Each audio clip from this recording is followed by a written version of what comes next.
again, part 2 of the Week 13 picks. And like I said, please forgive me for any of the, if things look ragged, if things are, because I'm not really used to live streaming. Usually I do all my shows and then edit them up. So all the bloops, bleeps, and blunders don't come through. You might see them, a few of them, because when my editing is ragged, but that's neither here nor there. And I'm just knocking stuff over. So don't mind me. That's what I mean. Oh, let me center myself some so you see Benny in the background and you don't see all my junk on behind me. The office is being prepared. So please bear with me. Let's continue with the picks here. The next game on the docket is the 3-8 Cardinals at the 6-5 Buccaneers at Raymond James Stadium in Tampa. 1 o'clock kickoff on Fox. The Buccaneers are 2.5-point favorites. Last week, the Cardinals lost to the Jags 27-24 in overtime, while the Buccaneers lost to the Rams 34-7. If Baker Mayfield is not at full capacity, the Buccaneers offense is stagnant. The Buccaneers offense is not at full capacity. The Cardinals, however, are probably the one team you think the Buccaneers might be able to get away with playing, forgive my French, half-assed. I think that the Cardinals will make this game a lot tighter than it's supposed to be, but the Buccaneers should be able to pull out a narrow win. The pick is Tampa Bay. Next on the docket, we have the 9-2 Rams taking on the 6-6 Panthers at Bank of America Stadium in Charlotte. 1 o'clock kickoff on Fox. The Rams are 10.5-point favorites. Last week, the Rams defeated the Buccaneers 34-7, while the Panthers lost to the Rams. No, try it again. Last week, the Rams defeated the Buccaneers 34-7, while the Panthers lost to the 49ers 20-9. Despite all my foul-ups, bleeps, and blunders, the Rams are a solid team. The way they handled the Buccaneers was pretty much shameful.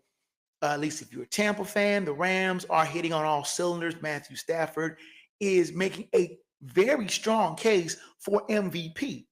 Taking on the Panthers, who are up and down. You never know which team's going to show up. The team that knocked off the Panthers in Lambeau, or the team that basically couldn't get out of its own way, picked off 3 passes but could not cash them in against the 49ers.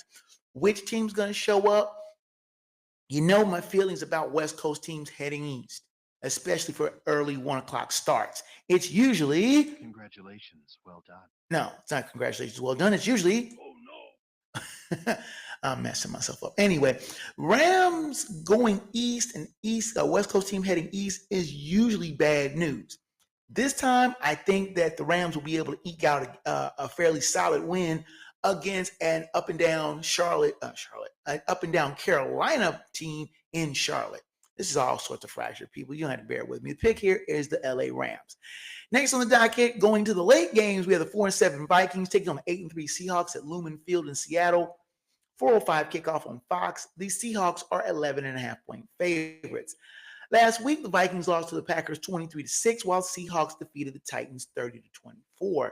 The Vikings are falling apart faster than a cheap suit in the rain. J.J. McCarthy is proving himself clearly to not be the answer to the Vikings' offensive woes. He is not that final piece to the puzzle.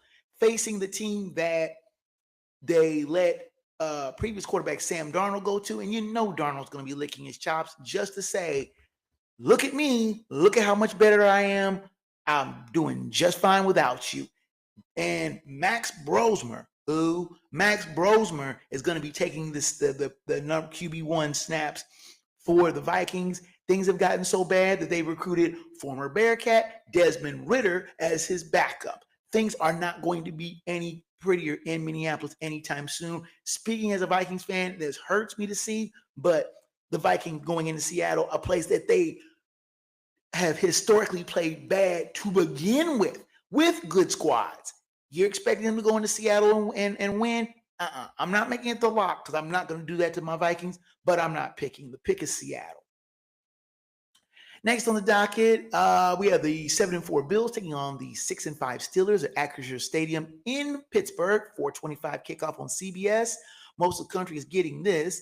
The Bills are 3.5-point favorites. Last week, the Bills lost to the Texans 23-19, while the Steelers lost to the Bears 31-28. Both of these teams coming off of road losses to teams that they feel like they should have beaten, but really didn't have the opportunity. I picked the Bills to win, and of course they let me down, but I was confident in the Bears to beat the Steelers, and they were able to carry the day. The Steelers, without Aaron Rodgers, is a middling team. Mason Rudolph, while he tries like a scout, is not a quarterback that teams need to fear. Bills on the road usually have trouble, but I think they will go into this venue and pull out a tight win. Even though they are favored, I still say going into Pittsburgh is a big deal. So that's why I'm labeling Buffalo as the upset of the week. No, that should have been the lock, but no, that shouldn't have been lock sound. But anyway, they're the upset of the week. Next on the docket, we have the 2-9 Raiders at the 7-4 Chargers. The game's at SoFi Stadium in Inglewood, California, 4:25 kickoff on CBS. The Chargers are 8.5-point favorites. Last week, the Chargers were on their bye, while the Raiders lost to the Browns 24-10. This is a mismatch of the highest proportions, and I cannot understand why the spread isn't further. The Chargers are playing at home. Now, yes, they're probably going to get shouted down because the Raiders always do travel well, especially in LA, where they still have a large fan following. But the Chargers are rested, coming off their bye. The Raiders look pathetic against a sad sack Browns team. If the Raiders could not get out of their way against the Browns at home, what makes you think that they're going to do anything to the Chargers on the road, even with a solid fan contingent behind them? No. That's why I'm making the LA Chargers the Hoodwood lock of the week. Book it. The Sunday night game is the 9-2 Broncos taking on the 3-8 Commanders at Northwest Stadium in Landover, Maryland. 8:20 kickoff on NBC and Peacock. No, Lord, I'm messing up here. The Broncos are 4.5-point favorites. Last week, both teams were on their respective byes. Now, the Commanders are limping along without Jaden Daniels. Their offense is not moving very well with Marcus Mariota and picking a bad time to face a Broncos team. Now, both teams are rested, coming off their byes, but my confidence in Bo Nix grows by the week. He is playing solid, and you know I don't like Sean Payton, but Sean Payton's confidence in Bo Nix is getting higher and higher with every win. I think this is a prime time stage that Bo Nix needs to showcase and show that he is going to be one of the elite young quarterbacks of the NFL. The Commanders' defense, while solid, is not going to be able to slow the Broncos' offense down. The pick here is Denver. Finally, the Monday games, 2-10 Giants taking on the 10-2 Patriots at Gillette Stadium at Foxborough, Mass. 8:15 kickoff on ESPN. The Patriots are 7.5-point favorites. Last week, the Giants lost to the Lions 34-27 in overtime, while the Patriots defeated the Bengals 26-20. Now, this on paper looks to be a gross mismatch. The Giants find new and creative and exciting ways to blow big leads and lose, no matter where they're at home or on the road. They head to Foxborough to take on the Patriots, who struggled to beat a middling Bengals team on the road, but I think that Drake May is figuring it out, and his offense is growing exponentially under his stewardship.